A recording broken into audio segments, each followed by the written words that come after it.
Welcome to the World on Fire podcast. I am your host, as always, Nick Schweitzer. Now, before I jump into this episode, with this year being the 80th anniversary of the last full year of World War II, I'm going to start bringing forward important dates and battles associated with the dates that we happen to be releasing these episodes. With this one being March 15th, I'm going to take a look back at what was taking place on today's date, with the first one coming to mind, the Battle of Monte Cassino.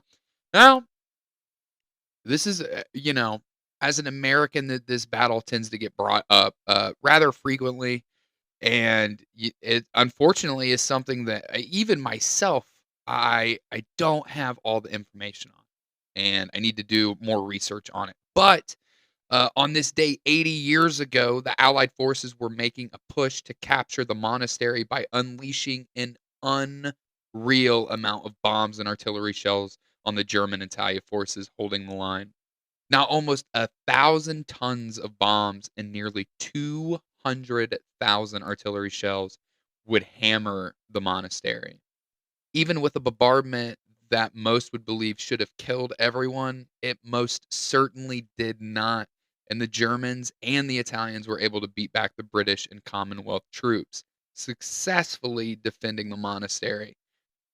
This time, all right, they would end up losing it, but in this scenario, on March 15th, 1944, they defended it. At the same time and date that this is taking place, the Soviets are pushing further west into Ukraine, where they have successfully crossed the Bug River, with them recapturing Kherson. In the Pacific theater, right? So keep going further. The U.S. Marines are in an absolute hellish fight on Bougainville.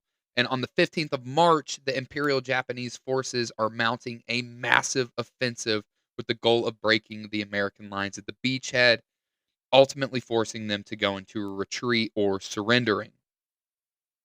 The Marines would, in fact, wade off these wave after wave after wave of attackers, holding the beachhead and basically starting that entire campaign off.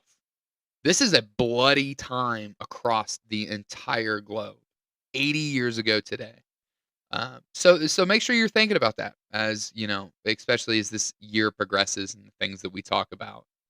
But what about this week, right, Nick? Let's get off the, I guess, history side of it. But what about the Battle of Britain and the Blitz of London? Well, I'm glad you asked, because that is exactly what we'll be getting into in this third episode in our series over the famous air battle.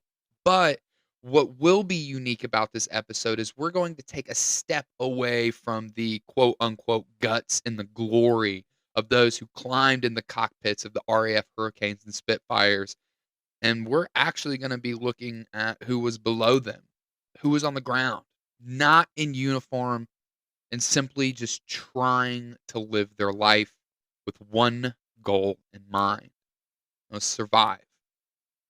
In this episode, we will be discussing the everyday lives of those British citizens that watched an entire war play out overhead and in front of their faces. We will be discussing how not only they survived, but how these people made a massive contribution and a difference in ensuring the British victory in World War II. So, let's turn out the lights and head towards the London metro stations with thousands of others, as the air raid sirens blare in the distance, along with the drowned out roars of an armada of bombers. Welcome to the third episode in our series, The Last Man Standing.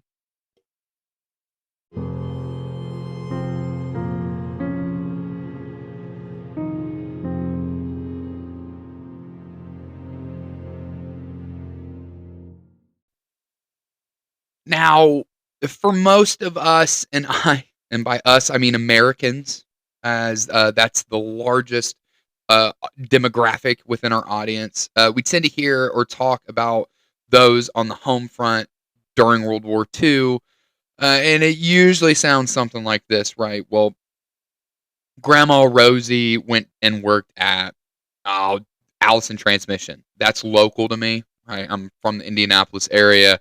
So Allison Transmission was a huge, they flipped on their head just like every other company did. They started producing war materials, right? So grandma went and worked at Allison Transmission, or grandma went and worked at the Boeing company, and how grandma and your mom or your dad grew victory gardens, and how they went to movies on Friday nights, and that's where they would get, they would see the war and the heroics and all of that. Or, if you know anything about Franklin Delano Roosevelt, he hosted something called Fireside Chats, which was, you know, families didn't have TVs, TVs didn't exist. So a lot of families relied on radio. And with that, every evening, I believe Franklin Delano Roosevelt would host a chat. He would give an update to the country, if you will, on a very regular basis. And families would sit around and listen to this. It was like a form of entertainment. And that was home for the Americans. We still had sporting events. Well, sure, men like Joe Louis, Joe DiMaggio, Yogi Berra, all of those men went and fought. Ted Williams, Stan Musial. I'm getting off topic. I could go on forever. But while athletes went and fought, the league, the organization still continued. It wasn't like they put a break. It wasn't like the Olympics where they just didn't hold it, right? And there's a reason why. Because other than the fact that you knew, yes, there was a war going on, and yes, the amount of adult men had decreased dramatically, life was, for the most part, relatively normal. If not, there was a tinge of an enhancement, right? Work, you knew there was work. You always had employment. Yeah, not for all Americans. I cannot group that. When I was in grad school, I talked heavily about, and I wrote heavily about the African American experience in the United States during World War II, and not everyone had the same opportunity. So I'm just generally, anytime that I'm really speaking about this, you need to think about uh, the white Americans, right? So their life is, for the most part, relatively normal. They have an enhancement. It's the first time women are going to the workforce. They're learning new skills. So in hindsight being 2020, this was sort of good for the American populace. People were going to work in mass. People were prideful. People were coming together as a community. It was a very unique situation here in the United States. Now, that is not to say life wasn't different, as I said, but compared to our siblings across the pond in the United Kingdom, they were living with some wildly different circumstances. By the summer of 1940, living in England was increasingly more and more dangerous. When the war began roughly a year prior, the Nazis were what felt like a world away in Eastern Europe, dismantling thousands of years of history and their warpath. It seemed so distant, even though they were on the same continent and were back at war. Within that year, the tides had totally changed, right? And as we talked about in previous episode, France fell rather quickly in May of 1940, and the evacuation of Dunkirk meant that as a nation, they were now the front lines facing Adolf Hitler. So with this episode, I'm really going to need all of you just to hang on for dear life, because it's going to be a lot of stories, a lot of things that you're like, Nick, this doesn't really feel like World War II. There's a reason behind it, and we're going to kind of get to that conclusion at the end of it. How important that the civilians who stayed were one of the reasons why they survived. And we're going to get into that. There's going to be a lot of numbers, and there's a lot of information that will be coming at you. So please take it all with, as my professors would have said, take everything with a grain of salt. This is a lot of information. I'm going to step over things. I'm going to climb under things. I'm going to avoid things for specific reasons. So just hang tight. And on top of that, it's going to seem like a lot of repetition. right? So people hear the sirens, they go to the metro or to their own shelters, they survive, they go on the next day. But it is what happens after the bombs fall that becomes so important. And the numbers will connect how vast this effort was for these men, women, and children attempting to stay in their homeland. So, to touch back on what I said earlier, right, this episode is going to be different. It's not really about the guns and the glory. These are everyday people. With that, let's just do a grand overview really quick of what these people that we're going to be talking about faced. So, for nearly 2 months straight, 57 days, over 70 bombing missions were just in the city of London alone. British citizens, mainly those within London and surrounding in the suburbs, if you will, were in a constant state of threat. However, if there was one thing these people did exceptionally well, and something the Nazis really did not expect, was that they truly lived by the motto, keep calm and carry on. That's right. That's right, ladies and gentlemen. That famous quote, if you're a part of my generation, that was part of the chive movement. But if you've ever heard keep calm, carry on, if you've ever seen the poster where it's quite literally got a crown on top of it, right? That phrase was created during this time period. Keep calm and carry on. Now, there's more to it, but that's obviously what we know most of. It was born in the heart of London during the Blitz. And as we stated in the previous episodes, the British knew very well that this was coming. Right? They knew the Nazis were coming. We talked about the air wardens who were basically flying and covering every square inch of British soil, trying to tighten up defenses. Where are our holes here? These air wardens would go up and they'd figure it out. Children were being sent away from their homes to go live with relatives in other rural parts of England, or in many cases, moving to Ireland and Scotland to basically get them as far away from London as they could. Now, this was in mass. This was a huge undertaking for the British, but they prepared for it and they did it. Street signs were being removed and petrol stations were being pushed further and further from the coastlines. If you remember correctly, thousands of in-ground shelters were not just being made, but they were being bought and implemented throughout London and surrounding cities. For those that could not afford it, were practicing and were preparing to sit the bombing raids out in the infamous London metro stations, which had ceased traffic at this point to prepare it as shelters, right? They're deep underground. If you need to shove a lot of people into a place, a massive tunnel underground is a great place to put them. To protect them from what's falling from the sky, they were like, well, we don't even need to build anything. We just need to redo it a little bit, if you will. On top of that, what kind of really hones all this in is how they knew how serious this was remember, like we said, they were handing out, they were distributing, the government was distributing gas masks to everyone. And they were training them how to use it, how to put them on, how to put them on your children, how to put them on yourself, and how to keep your breathing calm, right? How to not feel like you're claustrophobic. You're already going to feel it. Throw a mask on it. It's even more so.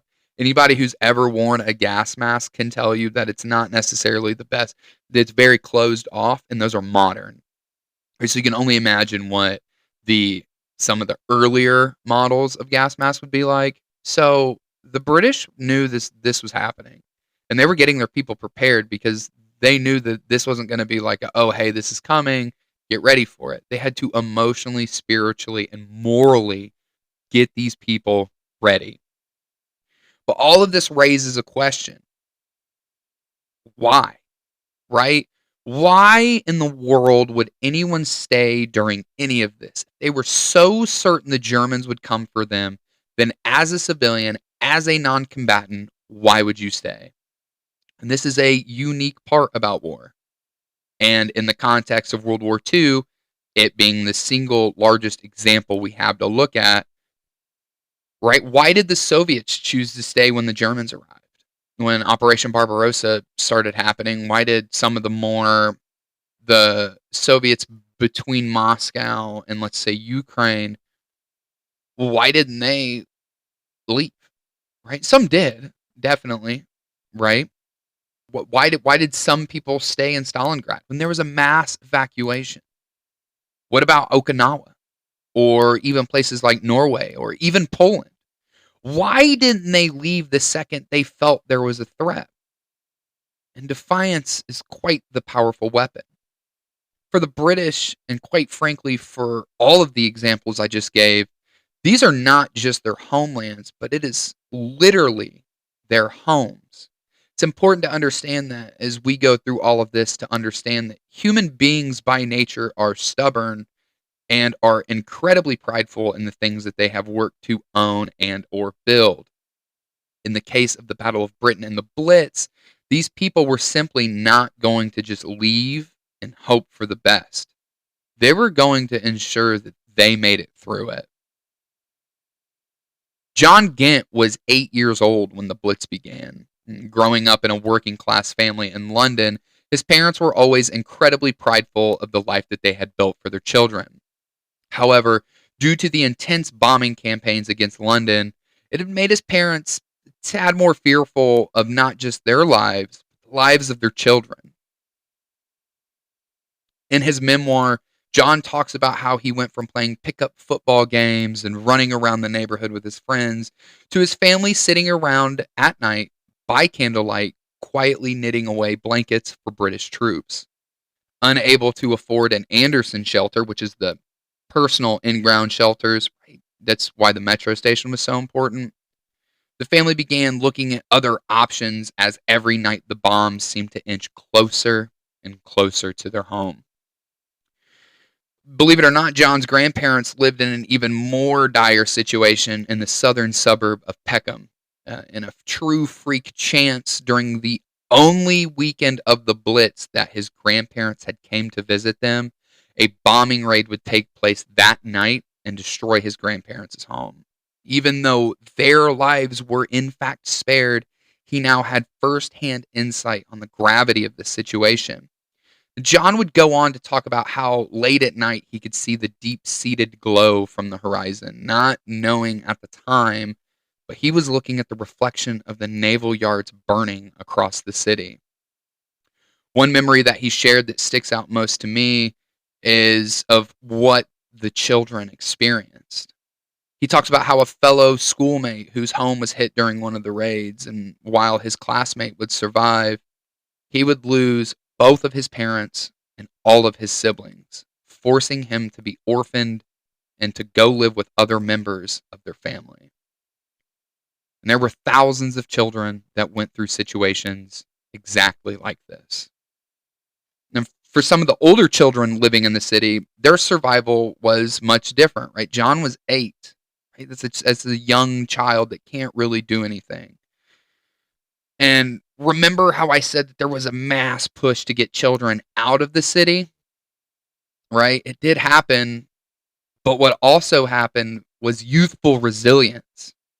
Patsy Dugan was a 17-year-old living in London in 1940. His father was a rather well-known bin man.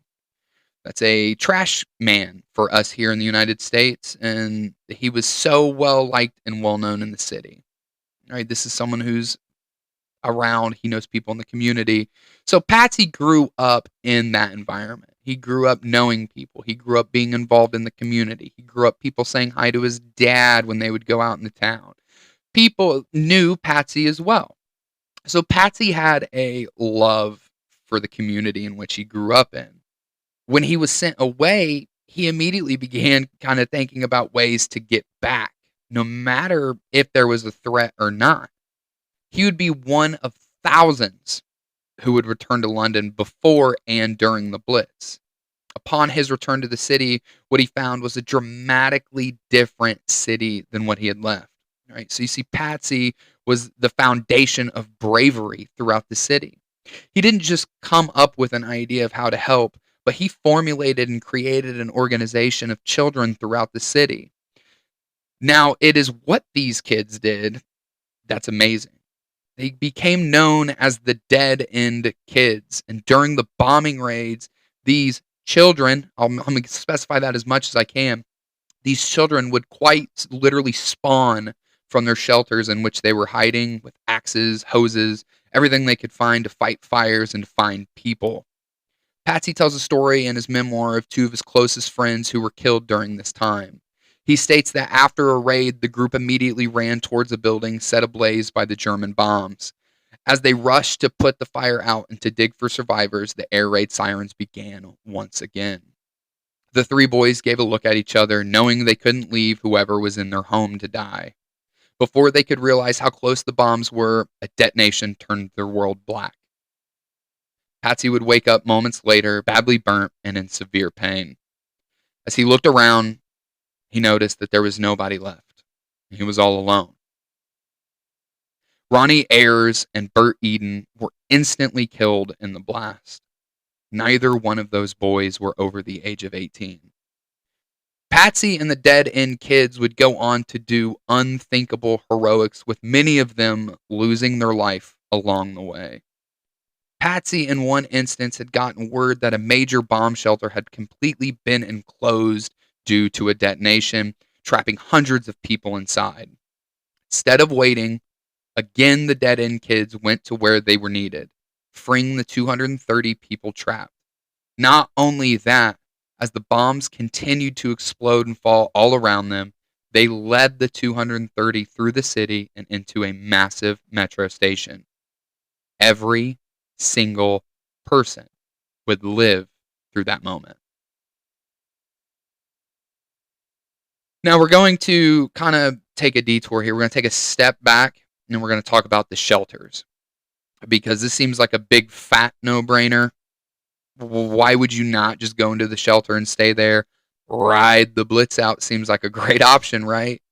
And this had probably been a thought that the British had, but the government was actually fearful of allowing the British to do this. Giving people a guarantee of safety might cause them to depend on them for ultimate protection. I mean, it's the government, it's what they're supposed to do. But they didn't want them to say, well, I'll just go to the shelter. I'll just go to the shelter. It'll be someone else will go out there and take care of it. I'm just going to go to the shelter.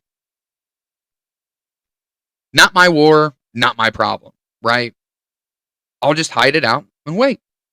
It was here that the Blitz spirit was born.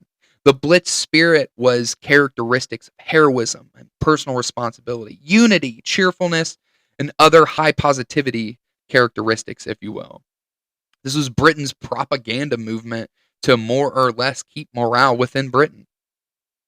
And in many cases, it worked.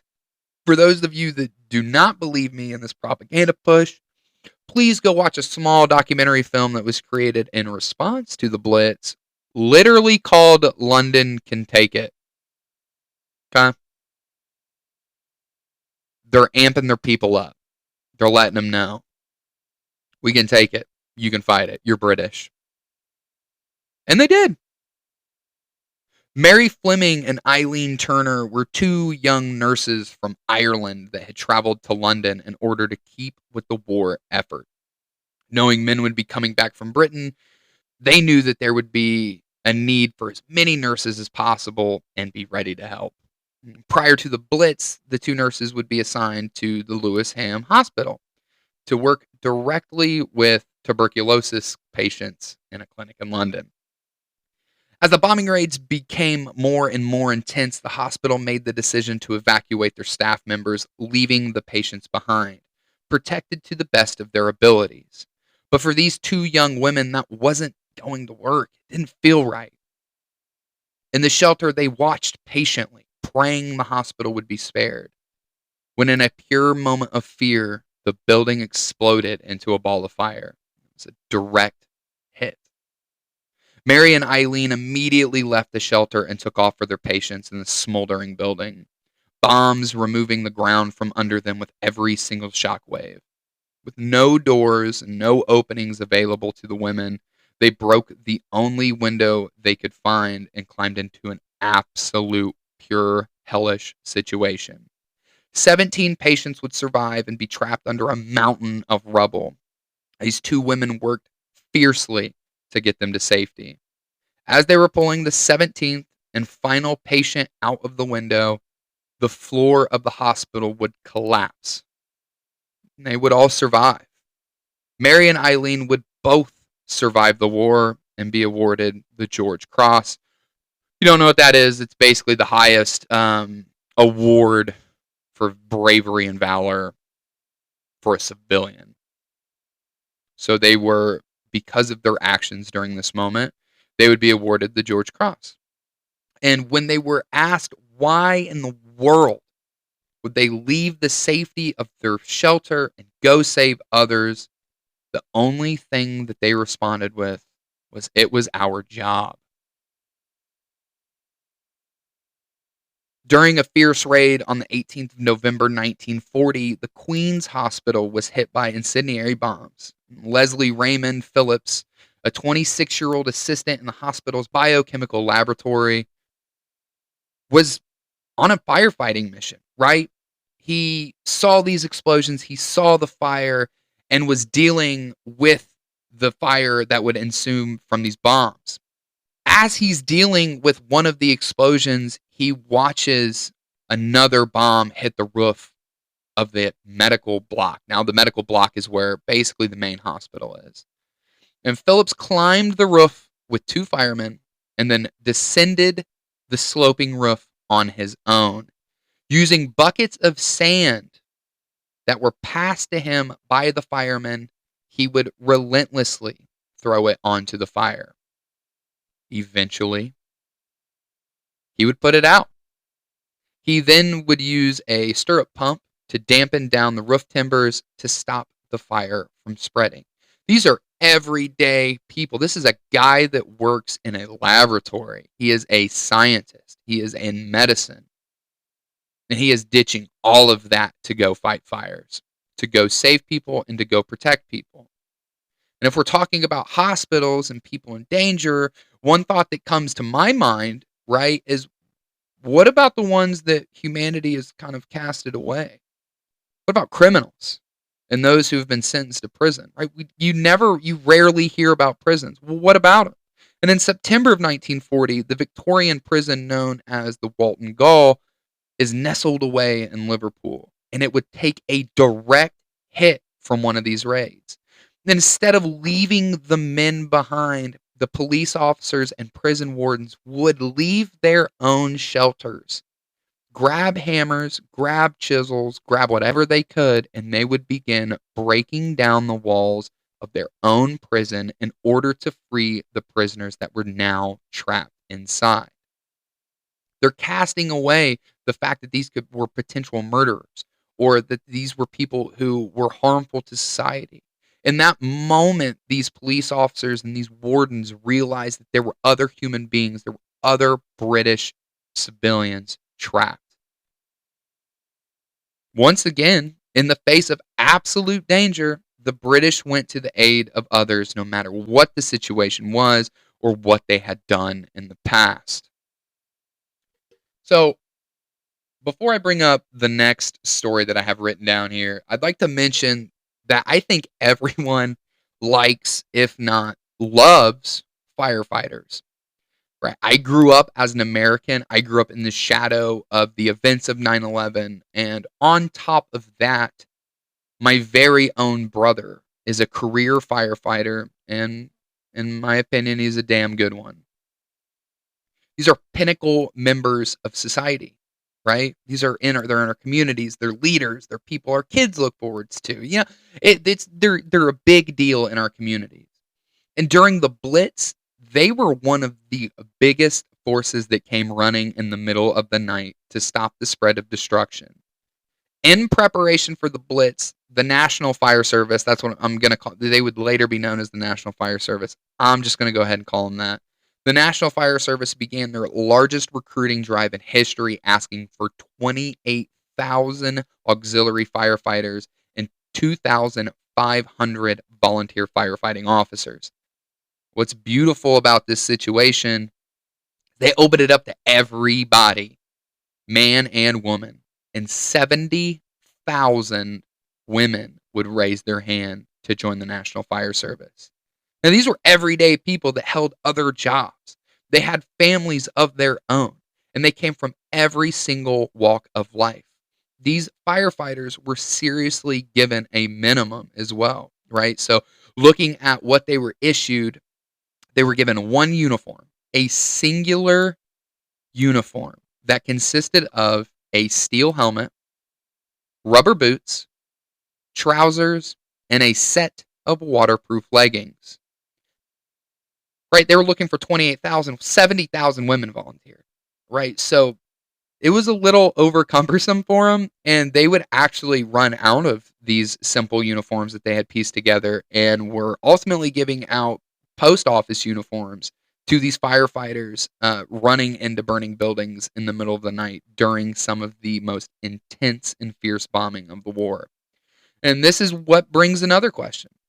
How exactly did they fight these fires, right? It's not like what we think of here, right? It's not like there's a firehouse that's nestled away and it avoids the bombs and they come out and it's two fire trucks. Like, there's fires happening all over the city. So what do? Right? The National Fire Service implemented a quick and easily operated trailer-style water pump. And these are to be carried behind fire engines, right? No, not at all. Right? Like I said, you just don't have enough fire trucks. There's not enough fire engines to just go around delivering these water trailers. So who delivers it? Taxi cabs. That's right. The yellow ones, the black ones, the whatever color that you know a taxi as. They were fighting fires by dragging along these water pumps. Now, what is more impressive is the tenacity of these firefighters. We are talking about hellish environments over and over again in the middle of the night for, we'll say, 2 months straight. In the first 22 nights alone of the battle, of the Blitz of London, the National Fire Service would be called upon to fight over 10,000 fires raging across the city. All right, so let's think about it. 22 days. The first 22. We're not talking about the entire 57 days of the Blitz. These men and women who were auxiliary firefighters dove out of their shelters when the bombs fell to go to work to stop fires from raging around London. And what is more amazing is that these inspired hundreds of others to do the same. If you ever look at photos from these firefighters during the Blitz, you will also sometimes tend to see just regular dressed people, everyday people, not watching, but they're running around with buckets. They have rubble by the armfuls. They're helping carry people. The British were ending their suffering before it could spread. You didn't have to be a part of the auxiliary force to go help. They were doing it regardless. And while I have focused on the younger generation here, especially the children, there is a reason behind it. I want you to place your mind in the grasp of what the situation must truly be like in order for children, still school-age kids, are forming organizations to quite literally run through a version of no man's land as thousands of bombs rained from above, not to flee, but to save those around them. The British people came in droves to volunteer and to help, not just others, but themselves. Even more astonishing is these people would have the hell bombed out of them at night and then wake up and go to work. In all, about 45,000 British civilians would lose their life, to include roughly 8,000 children. And this was all during the Luftwaffe's bombing raids over England. And more than double would be wounded. 2 million homes across England, to include 60% of the standing homes in London, were completely destroyed and considered uninhabitable. For 8 months, the British lived in cramped, horrifying situations, stuffing their families into bomb shelters as they placed gas masks over the faces of their children, the rumbling of the ground, and only to go back to your home that is now a smoldering pile that once was. It would take the British nearly 30 years to rebuild what had been lost during the battle. And in many cases, the British immediately began to rebuild, and in a manner that would let the Nazi attackers know that this wasn't anything other than a fire in their belly, and they wouldn't be beaten back anymore. Liverpool unveiled the Liverpool Resurgent statue in May of 1941. This is right after the battle, for the most part, ends. And if you've ever seen the statue, it's very cool. It's about 18, I believe it's 18 meters tall. It's a relatively big statue, and it's beautiful. And they built this statue in a statement to show that they had not been beaten as a city. You can bomb the hell out of us. You can destroy every home that we have. But we as a people are reborn. The tenacity of the British during this time period goes beyond the kids and the firefighters, the dock workers, and the troops. The British people did have an option, and they very well could have left. But they always came back. They came back to their home to help their neighbors. They came back home to protect their friends and families. The British came home in a last stand of defiance against the Nazi war machine, waiting for their failures across the pond. Solidarity and an absolute refusal to fail gave the British life in the summer and in the fall of 1940. It would not be the end of the British's fight and worry once the Blitz had ended, and the Nazis again turned their eyes on the East the following June, launching Operation Barbarossa against the Soviet Union.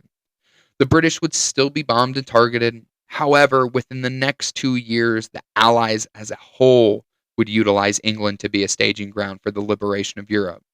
Without the strength of the British people and their true stubbornness, I don't know if it would have happened. Who knows if the Allies would have staged there? Who knows what would have happened?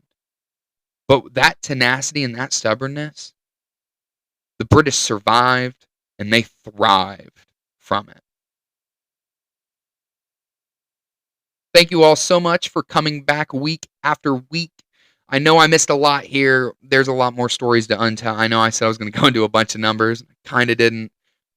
I kind of got carried away with the memoirs. If you haven't found out, I do like the stories behind it. I like the personal attachment. I hope this does do them some justice, and I implore all of you to go seek out these stories from everyday people that went to war unarmed for each other. The hell that they endured and overcame could be talked about for generations and should be a staple of what it means to be a neighbor. Now, one thing I did talk about, and I guess now is a great time to bring it up. Yes, there was some bad stuff that happened. Right? There can't be all good. There's got to be some bad. Criminals did, in fact, thrive during this time period. Right? The shops are being bombed. They're an easy target to be looted and robbed. So criminals did thrive. There were issues. You're dealing with a huge population of people. It's going to happen. But for the British in general, right, their actions in 1940 will quite literally stand the test of time. In our next episode, we're going to be doing it. We are going to do what all of you have asked. The Luftwaffe and the crews that came across. The ideas and the strategy from the OKW and implementation from their crews. This one's going to be a little dark.